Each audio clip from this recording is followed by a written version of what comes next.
Après vous, en fait, on a donné ce nom Après vous à l'origine.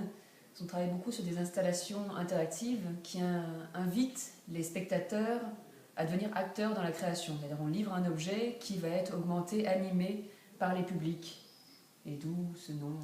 D'où ce nom qui fait référence à une certaine forme de politesse, de après vous laissez passer la personne et mettre en avant plutôt les visiteurs sur une exposition plutôt que nous. Donc on s'est pas mal servi des corps des visiteurs des expositions comme facteurs pour faire évoluer des œuvres, autant par leur couleur, leur forme et leur... L'idée, c'est qu'en fait, à l'origine, on travaille beaucoup sur des objets à durée déterminée, le temps d'un usage, le temps d'une performance, le temps d'un événement. Par exemple, on cite beaucoup cet objet parce que c'est simple à expliquer. On a installé un mur à déplier. Donc, c'était un mur à déplier en 2 jours qu'on avait installé au centre Pompidou de Paris. Et donc le principe, c'est que le mur, à l'origine, c'est un grand pliage, mais en fait c'est un monochrome noir. Et donc chaque visiteur était amené à interagir avec cette pièce en dépliant ce qu'il voulait de cette grande tapisserie, où à l'intérieur c'était blanc. Du coup, il y avait vraiment un jeu graphique en dépliant, ça redessinait le graphisme de l'installation, le volume aussi changé. Il y a certaines personnes complètement maniaques qui venaient tout replier derrière les autres, d'autres qui déballaient tout. Et voilà, donc par exemple, à titre d'exemple, le mur à déplier peut se présenter comme un mur à déplier en 2 jours, sur un week-end d'exposition, mais on l'a aussi installé pendant 2 mois dans une galerie où c'était le mur à déplier en 2 mois. Et donc les lieux de monstration impactent énormément sur le comportement des visiteurs qui sont les acteurs de ce qu'on considère, nous, comme des performances collectives. Et ce qui est assez drôle, c'est que par exemple, le mur à déplier en 2 jours qu'on avait installé à Beaubourg a évolué beaucoup plus, c'est-à-dire a changé extrêmement vite, tandis que celui de la galerie qui a été installée 2 mois, il a vraiment, c'est sûr que une galerie, ça aussi, c'est pas le même.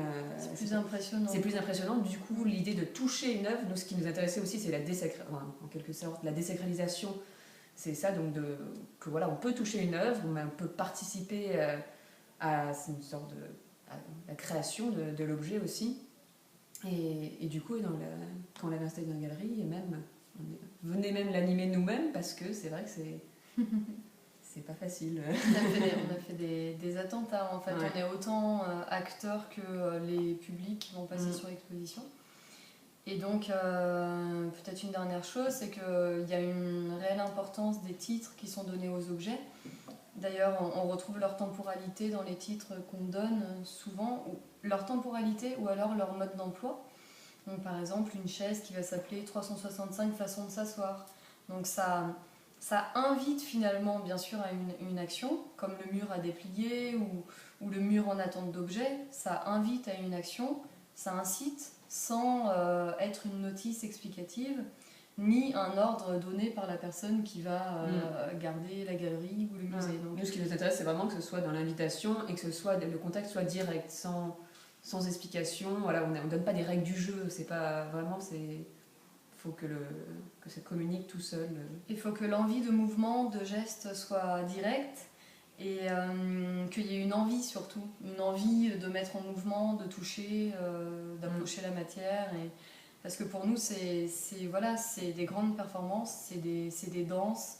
On a envie de mettre les personnes en mouvement par la création d'objets.